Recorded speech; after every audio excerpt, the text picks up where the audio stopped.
kami berikut. Barang siapa dengan menyiarkan berita atau pemberitahuan bohong Tri Mulyono, unsur berikutnya dengan menyiarkan berita atau pemberitahuan bohong 30 April 1980 yang ditandatangani oleh Kepala Sekolah yaitu Dr. Andes Sutijo, bahwa teman-teman dan Presiden dalam persidangan terdakwa menerangkan selama proses tidak pernah diperlihatkan oleh Bambang Tri ijazah Joko Widodo yang palsu sebagaimana yang dituduhkan, yaitu ijazah dari Joko Widodo bagi SD, SMP, dan SMA adalah palsu. Pernah melihat ijazah Presiden Joko Widodo SD, SMP, dan SMA yang asli. Tetapi di dalam fakta persidangan sendiri, terdakwa Bambang Tri Mulyono selaku yang menuduh ijazah Presiden Joko Widodo palsu juga tidak pernah memperlihatkan ijazah Presiden Joko Widodo yang dituduh palsu atau menyampaikan pendapat merupakan hak asasi manusia yang paling tinggi, tetapi dalam penyampaian pendapat tersebut bukan berarti sebebas-bebasnya setiap warga negara menyampaikan pendapatnya. Hal tersebut Pasal 14 ayat 1 Undang-Undang RI Nomor 1 Tahun 1946 tentang peraturan hukum pidana, junto pasal 55 ayat 1 ke 1 Undang-Undang pidana. Hal-hal yang meringankan kami yang tidak ada berdasarkan orang tersebut di atas. Kami penuntut umum dalam perkara ini dengan memperhatikan ketentuan pasal 182 ayat 1 huruf A, pasal 22 ayat 4, pasal 193 dan ketentuan pasal 222 Undang-Undang Nomor 8 Tahun 1981 tentang Kitab Undang-Undang Hukum Acara Pidana (KUHP) serta peraturan perundang-undangan yang bersangkutan. Menuntut supaya Majelis Hakim Pengadilan Negeri Surakarta yang memeriksa dan mengadili perkara ini memutuskan: 1. Menyatakan terdakwa Bambang Tri Mulyono terbukti secara sah dan meyakinkan bersalah melakukan perbuatan dengan menyiarkan berita atau pemberitahuan bohong dengan sengaja menerbitkan keonaran di kalangan rakyat secara bersama-sama sebagaimana diatur dan diancam pidana dalam pasal 14 ayat 1 Undang-Undang Republik Indonesia Nomor 1 Tahun 1946 tentang peraturan hukum pidana, junto pasal 55 ayat 1 ke 1 KUH pidana sebagaimana dalam dakwaan pertama primer. 2. Menjatuhkan pidana penjara kepada terdakwa Bambang Tri Mulyono selama 10 tahun dikurangi selama terdakwa berada dalam tahanan dengan perintah terdakwa tetap ditahan. 3. Menyatakan barang bukti berupa 1 buah flash disk merek SanDisk berwarna merah hitam dengan kapasitas 8 GB berisi video unggahan channel YouTube Gus Dur 13 Official, 2 lembar screenshot postingan video pada akun YouTube Gus Dur 13 Official, 1 bundel keputusan Menteri Pendidikan dan Kebudayaan Republik Indonesia nomor 0353/O/1985 tentang perubahan nama Sekolah Menengah Pembangunan Persiapan SMPP menjadi Sekolah Menengah Umum Tingkat Pertama SMA tanggal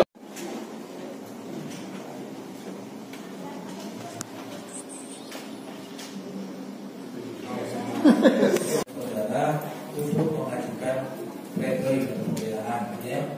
Kesempatan saudara tinggal sekali ini atau nanti tidak ya, iya, makanya sidang akan kita berjalan dari sekarang. Silakan saudara boleh mengajukan secara pribadi, boleh memakai penjelasan jawab. Saya juga ada jasa dan seluruh penasihat hukum saya yang melakukan dari saya. Tapi saya akan tetap mempertanggungjawabkan saya dalam kesempatan dari saya secara tertulis. Dan memberikan waktu 1 detik saya selanjutnya. Jadi silakan boleh saudara mengajukan sendiri secara pribadi atau saudara mengajukan penasihat hukum lain. Ya. Intinya saudara kesempatan di situ karena kemarin sudah dapat saya berikan pembelaan. Saya berikan. Jangan dibaca semua ya. Ya, semua halaman.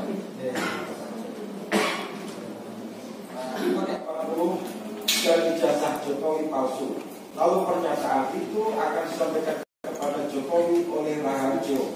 Untuk menjaga nama baiknya, Jokowi dipersilakan mundur baik-baik dan saya Bambang Tri akan mengajukan gugatan ke Mahkamah Konstitusi agar syarat lulus SMA dicoret dari UU Pilpres kalau syarat itu tidak ada dalam UUD atau konstitusi.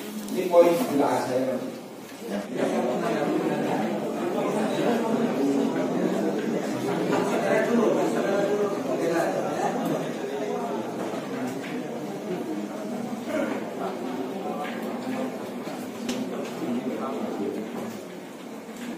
Terkait dengan pemecatan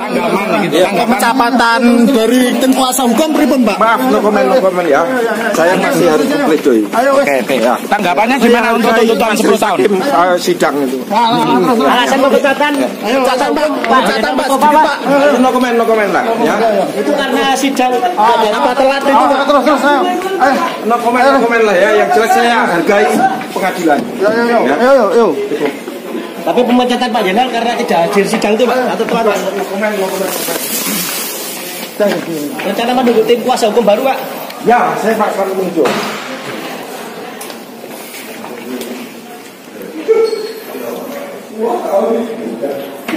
Ya, agak orang awam tidak mendalami seperti saudara soal yang ulama, seolah-olah Allah itu maha melaknat, padahal Allah itu tidak maha melaknat. Seolah-olah Allah itu maha melaknat, padahal Allah itu tidak maha melaknat. Seolah-olah Allah itu maha melaknat, padahal Allah itu tidak maha melaknat. Allah maha melaknat. Allah maha segala-galanya. Sebentar. Pengunjung tenang. Allah dulu, itu tenang. maha suka-suka dia. Pengunjung tenang dulu, pengunjung tenang ya. Oke. Pernyataan Bambang Tri yang menyatakan jasa Pak Jokowi palsu, dan terdakwa langsung percaya begitu saja karena sudah dilakukan mubahalah ya. Saya tidak percaya begitu saja. Percaya itu setelah ada mubahalah baru Ya, percaya. setelah percaya. Ketika podcast berlangsung hampa saja hati saya itu. Setelah mubahalah terdakwa percaya. Nah, baru saya tidak punya pilihan ya, karena itu Al-Quran. Simpel saja kok cara pandang ini, sebenarnya itu Al-Quran.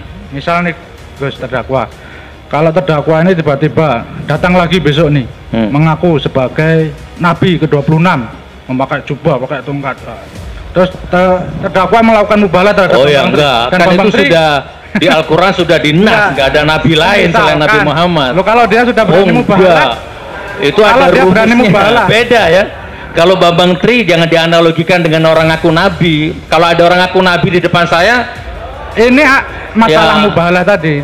Enggak, mungkin terdakwa mengatakan mungkin saya ambilkan, bukan saya ambilkan Al-Quran ya, mungkin saya ambilkan golok mungkin ya, selesai. Nah, katanya tadi begitu mubahalah langsung percaya tanpa melihat data bukti. Pak Jaksa, perhatikan ya, pertanyaannya tidak relevan jenengan. sekali. Sebentar, coba pertanyaannya jenengan diperhatikan ya. Kalau ada orang ngaku Nabi, nas itu selesai, nggak bisa dianalogikan dengan urusan duniawi ini, nggak bisa, Mas. Pak Jaksa nggak bisa. Baik. Nah, enggak apa, ahli udah menjawab, terdakwa udah menjawab. Kan keadilan jangan nunggu berminggu-minggu, menit itu juga ciduk, proses, tegakkan. Intinya pertanyaan saya tadi, apakah terdakwa Gus Nur kemudian ada inisiatif, oh ayo kita laporkan nih, karena ini udah melawan hukum, udah memalsukan dokumen, memalsukan ijazah. Hampir sama seperti itu, cuma tidak seperti itu. Motivasi saya udah kalau gitu tak panggil aja. Nggak ada saya berpikir lapor polisi itu, karena memang mindset saya itu saya males berurusan dengan polisi. Anda tahu, semua tahu, saya dicaci maki orang di YouTube itu, Gus Nur anjing, Gus Nur gila, Gus Nur dajjal. Saya laporkan di Polda Jatim, sampai sekarang 5 tahun nggak diproses. Jaksa juga kemarin habis sidang ini dimaki-maki juga, Pak. Jadi kalau saya yang lapor belum tentu diproses, makanya saya malas berurusan dengan penyidik itu. Jadi intinya tidak melaporkan ya, hanya sebatas ingin menyebarkan apa yang disampaikan Bambang Tri ke media sosial saja ya. Betul. Nah, baru setelah itu, setelah selesai dengan saya, itu masih ada lagi YouTuber lain yang ngundang. Jadi ibarat saya ini bukan yang pertama, bukan yang terakhir. Tapi yang dilaporkan hanya, tapi yang ditangkap hanya saya, yang diproses hanya saya. Ini kita kalau bahasa dari kejaksaan juga nunggu nih, ada yang dilaporkan lagi enggak ini? Apa itu? Ya, yang menyebarkan tentang hoax jasa palsu ini. Kita juga nunggu kalau ada perkara lain. Bagus lah ya. Jadi kalau bahasanya Pak Taufik itu terjadi disparitas pidana terhadap saya itu dari dulu memang begitu. Ya, kalau saya yang lapor nggak pernah diproses. Padahal saya lapor baik-baik, didampingi kuasa hukum, sudah digelar perkara, saksi-saksi dari saya sudah dipanggil, tapi akhirnya ngendap.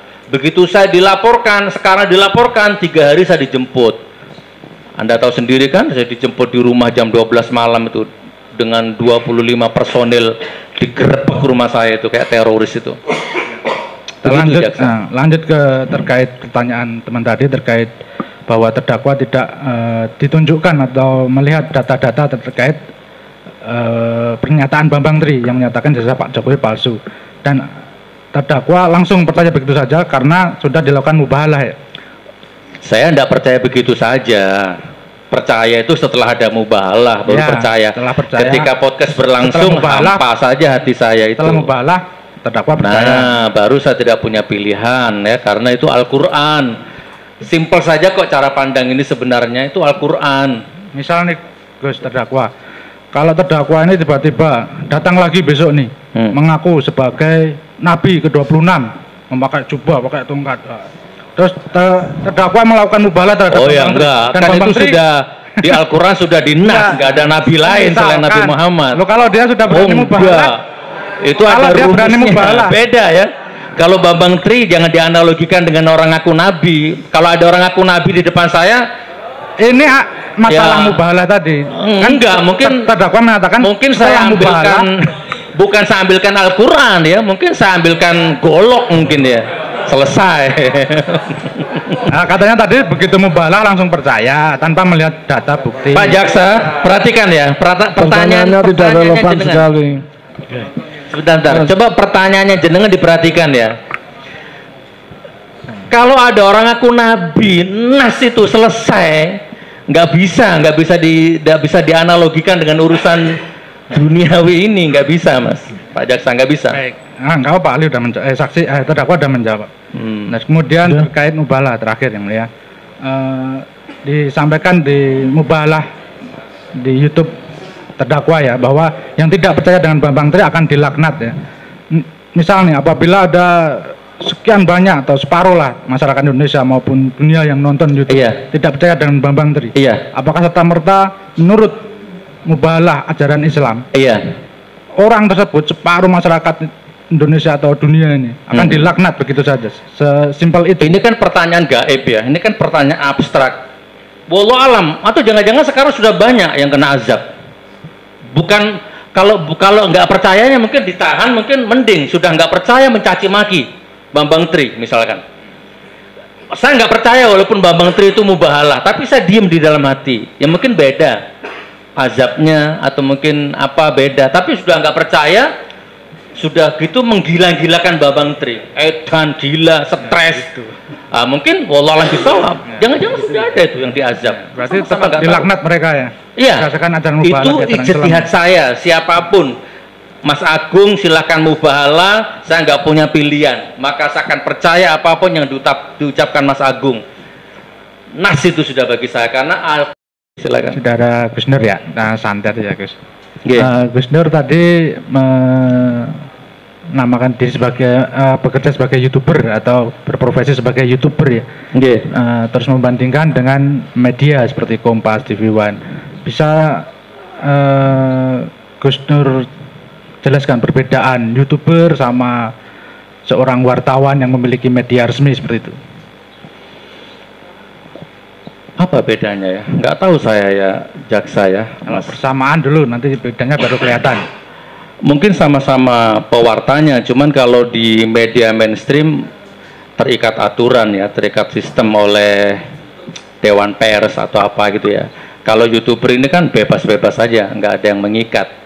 Kecuali kalau kontennya melanggar, baru YouTube membacklist, nggak boleh diterbitkan. Itu nanti otomatis. Perbedaannya kalau YouTuber bebas, nggak terikat aturan.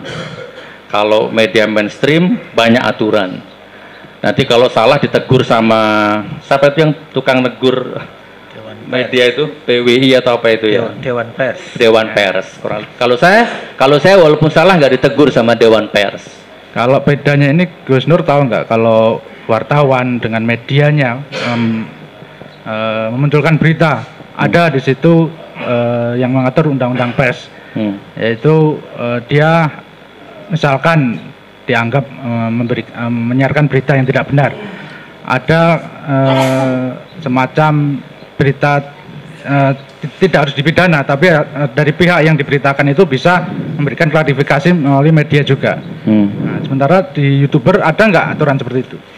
Tidak ada aturannya, bebas-bebas saja. Saya ngundang Pak Jaksa, saya ajak podcast, bicarakan seorang orang. Oke, saya ambil contoh yang real, yang sesuai dengan kasus ini. Kemarin sudah saya ceritakan kepada majelis hakim.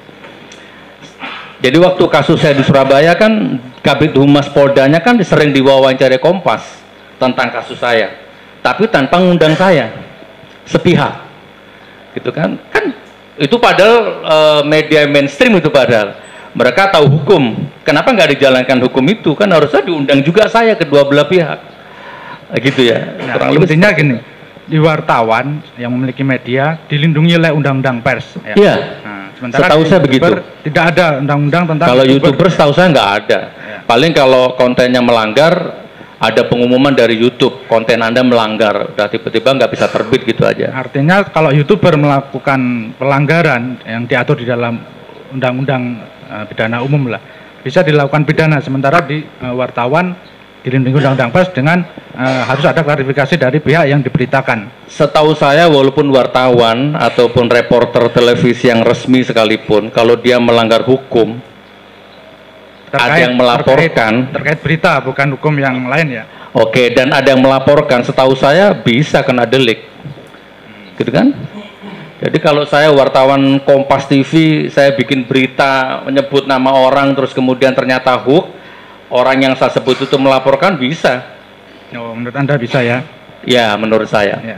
Terus kemudian terkait kesimpulan dari posting dengan Bambang Tri, Pak. Apakah Gus Nur saat itu kemudian melaporkan Pak Jokowi ini yang dibilang jasanya palsu dengan Bambang Tri ke pihak yang berwajib, maupun ke polisi, baik ke DPR maupun ke misalkan Ombudsman yang merupakan lembaga yang menerima kritik atau laporan dari masyarakat tentang pejabat yang melanggar aturan. Jadi gini. Atau hanya berhenti saja di YouTube tersebut sudah selesai. Jadi gini, Pak Jaksa ya. Video Bambang Tri itu kan viral di akhir Agustus. Sudah viral di Facebook ada, di IG ada, di YouTube ada. Tembak kepala saya. Kalau ijazahnya Jokowi itu nggak palsu. Itu kan saya belum terlibat waktu itu. Sudah viral duluan. Jadi seharusnya pertanyaan Anda ini bagus ini. Harusnya waktu itu sudah diproses saja waktu itu. Nggak usah nunggu saya. Wartawannya dipanggil, ya kan? Bambang Trinya diambil, diproses, diselesaikan waktu itu. Tapi kenapa videonya Bambang Tri itu liar selama akhir Agustus itu? Nggak diapa-apain. Gitu kan? Gitu majelis yang mulia ya. Jadi ada kelilingan wartawan waktu itu. Coba dilihat videonya itu. Baru saya yang memanggil. Belum ada yang lapor. Belum ada yang lapor gitu kan. Gus Nur sendiri yang dilaporkan. Nah.